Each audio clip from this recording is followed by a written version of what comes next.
지난 2019년 8월 10살도 되지 않은 여자아이가 한 호텔방의 화장실에서 쓰러진 채 발견됐습니다. 아이 아버지가 신고했고 병원으로 옮겨졌지만 결국 숨졌습니다. 이 딸의 무용 공연을 위해 한국에 들어온 중국인 부녀였는데요. 그런데 수사기관은 살인 사건의 범인으로 아버지를 지목했습니다. 부인과 이혼하고 동거 여성과 함께 지냈는데 이 여성과 공모해 딸을 살해했다는 겁니다. 두 사람이 주고받은 메시지 내용이 증거로 제출됐습니다. 여성은 이 아이를 마귀라고 하면서 살해해야 한다고 말했고 남성은 오늘 밤 필히 성공한다며 답장을 하기도 했습니다. 1심 재판부는 유죄로 보고 징역 22년을 선고했습니다. 하지만 항소심에서는 반전이 벌어졌는데요. 이 남성에게 무죄가 선고된 겁니다. 대체 무슨 이유에서일까요? 욕실에서 숨진 딸, 살인범으로 몰린 아버지, 사랑에 눈이 먼 잔혹한 살인마일지 안타깝게 딸을 잃은 피해자일지 오늘 사건 엑스파일에서 파헤쳐보겠습니다. 자, 이 가족 여러분, 이번 사건 좀 주목해 주십시오. 정말 많은 좀 생각이 저도 이 방송 준비하면서 내용을 봤더니 좀 이런저런 생각들이 좀 들더라고요. 자, 다시 한번 정리를 해보겠습니다. 호텔방에서 딸이 숨진 채 발견됐고 함께 있었던 아버지는 살인범으로 몰렸습니다. 자, 이거 좀 다시 한번 좀 정리를 해보죠. 이게 2019년 이제 8월 6일에 이제 40대 중국인 남성과 7살 딸이 한국에 들어왔습니다. 이제 딸이 무용 공연이 예정이 돼 있었는데 아버지와 딸이 조금 며칠 일찍 들어와서 이제 관광을 하려고 했던 상황이었고요. 일단 이 이튿날 바로 이제 한국에 들어온 이튿날 한강 가서 유람선도 타고 그리고 호텔에 들어갔습니다. 이제 이 남성, 이 40대 남성 같은 경우에는 자정이 조금 넘은 시각에 딸이 잠들어 있는 것을 확인했다라고 진술을 나중에 했는데 딸이 잠들어 있는 그 확인하고 방을 나와서 흡연구역으로 이동해서 뭐 전화 통화도 하고 미리 들고 나온 맥주를 가지고 로비에서도 좀 마시면서 한 40여 분, 1시간 가까이 이제 시간을 보낸 다음에 돌아왔습니다.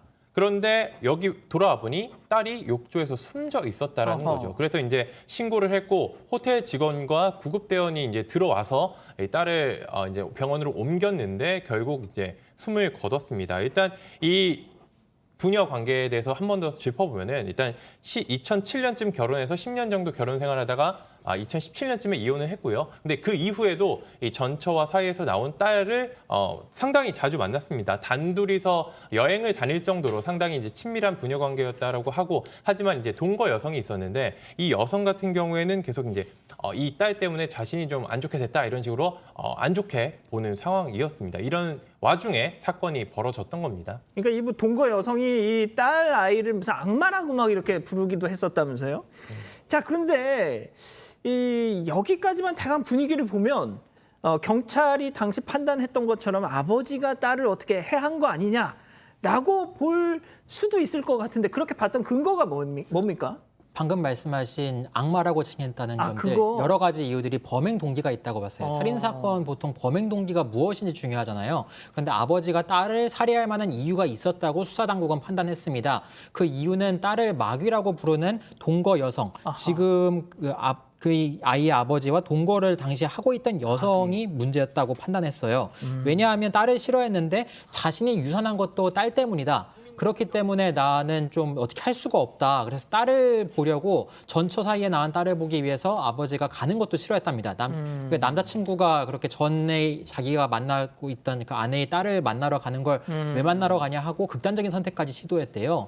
그러다 보니까 결국에는 살해했지 않았겠느냐라고 단정을 지었고요. 결정적으로 문자 메시지 내역들 이런 그 대화 내역들을 봤습니다. 그랬는데 두 사람의 대화 내역, 현 동거 여성과 그 아이의 아버지 사이에서 심상치 않은 대화가 있었어요. 그러니까 뭐 처음에는 익사로 위장 가능할 욕조가 있냐 물어보니까 한국 호텔엔 욕조가 있다 이런 답변을 아버지가 했고 그다음에 지금 보시는 것처럼 강에 던져서 살해해라라고 했더니 오늘 필히 성공한다 이런 식으로 메시지를 보냈다는 겁니다.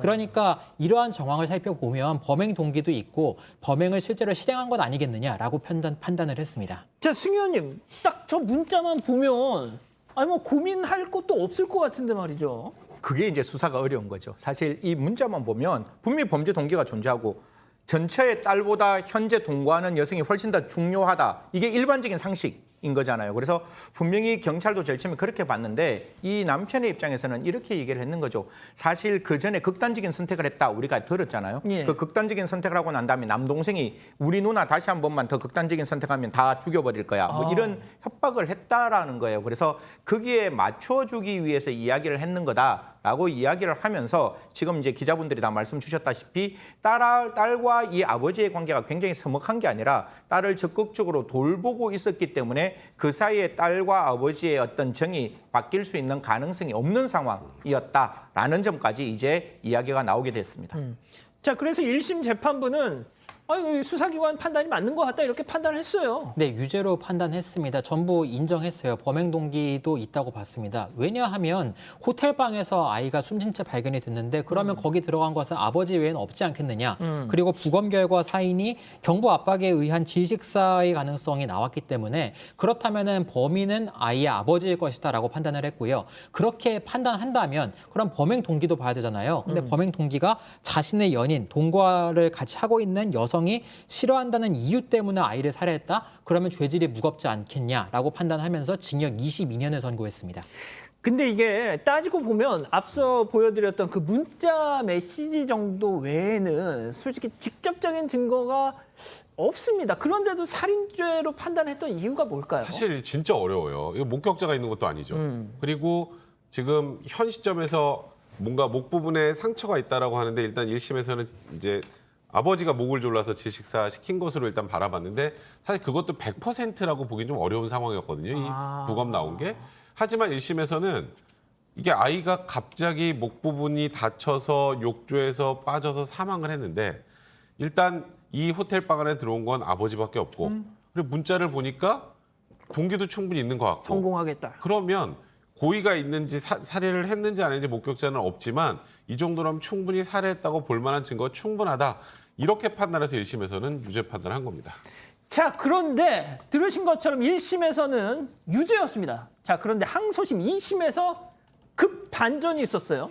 네, 맞습니다. 이게 사실 두 가지를 가지고 살인죄에서 보통 다 유죄 판결하는데 첫 번째 말씀드렸다시피 이 아이를 죽일 만한 아버지의 동기가 없었다라는 이야기를 하는 거죠. 여기에 가장 중요한 건 전처의 이야기가 나와요. 만약에 내가 그 둘 사이가 안 좋았다면 해외여행이나 국내 여행 가는 걸 나는 허용 안 했을 것이다. 두 사례가 그렇게 좋기 때문에 아버지가 아이를 보호한다는 점이 명확했기 때문에 그 전체 입장에는 자기가 키우고 있던 아이를 그 아버지에게 돌려가서 아버지에게 보내서 여행까지 시켰기 때문에 그런 어떤 아버지와 딸 관계에서 살인을 저지를 만큼의 동기는 없다라는 거와 방금 변호사님 말씀 주신 대로 아이가 사망했다는 점이 명확하게 그러한 경부 압박에 의해서 사망했다라고 밝혀지지 않았기 때문에 법원의 입장에서는 과연 이게 사건인지 사고인지 확인하기 어려울 때는 거듭 말씀드리지만 의심스러울 때는 결국 피고인의 이익으로밖에 판단할 수 없었다. 이렇게 말씀드리겠습니다. 사실 무죄가 아니라 입증의 부재라고 보는 거죠. 입증 부재로 인한 무죄라고 보는 거죠. 근데 제가 이제 관련 기사에 달린 댓글을 보면은 대부분 하시는 말씀이 이거더라고요. 성인도 아닌 7살짜리가 자정이 넘은 시간에 목욕을 한다. 뭔가 좀 어색하다 이런 지적을 해주셨고 또 이제 저희가 앞서도 소개를 해드렸지만 그 성공적 오늘 기필코 성공한다 이 문자 이게 좀 너무 걸리는데요 이거. 네, 그런 내용을 보낸 건 맞거든요. 근데 재판부도 전체적인 걸 본 거예요. 이 여성, 동거 여성과 이 피고인이 주고받은 전체 내용을 보면은 여성은 계속 이 아이를 어떻게 해라. 이 아이 때문에 내가 2번이나 유산을 했다. 막이다. 뭐 이런 얘기를 하지만 뭐 이 남성 같은 경우에는 우리 진정하자. 그런 얘기 하지 말자. 이런 게 뭐 걔 때문이라고 하는데 우리가 이런 것 때문에 우리가 힘들다 이런 식으로 이야기도 했는데 그 뒤에 이제 어떻게 해라 하는 거에 대해서 호응만 해줬다라고 봤습니다. 그렇기 때문에 이런 문자 메시지를 증거로 보기에는 좀 약하다고 봤고 다른 것뿐만 아니라 일단 이 구급한 출동 대원 이 응급 대원이 봤을 때도 이 전형적인 사고로 이제 자녀를 잃은 아버지의 모습이었다라고 법정에 나와서 이제 진술도 했습니다. 그리고 이 전처 이 아버지 내 남편이 전 남편이 그럴 리가 없다라고 한 것도 있었고 다양한 여러 가지 다양한 상황이 있었거든요. 이 딸 같은 경우에는 평소에 원래 혼자 샤워해서 욕조에서 이제 오래 씻는 걸 좋아했다 이런 이야기도 나왔었고 이런 가지 다양한 것 중에 결정적으로 이 부검 보고서 가운데 질식이 아닐 수도 있다라는 내용도 있었어요. 물론 이 타살의 가능성이 있다라는 내용도 있었지만 질식이 아닐 가능성이 있다라는 이런 법의학자의 의견도 있었기 때문에 이게 반드시 아버지가 살해했다라고는 볼 수 없다 이런 판단을 했던 겁니다. 알겠습니다. 이거 뭐 대법원 판단을 좀 남겨놓고 있는데 좀 지켜보기로 하죠. 자, 이렇게 정리하고요.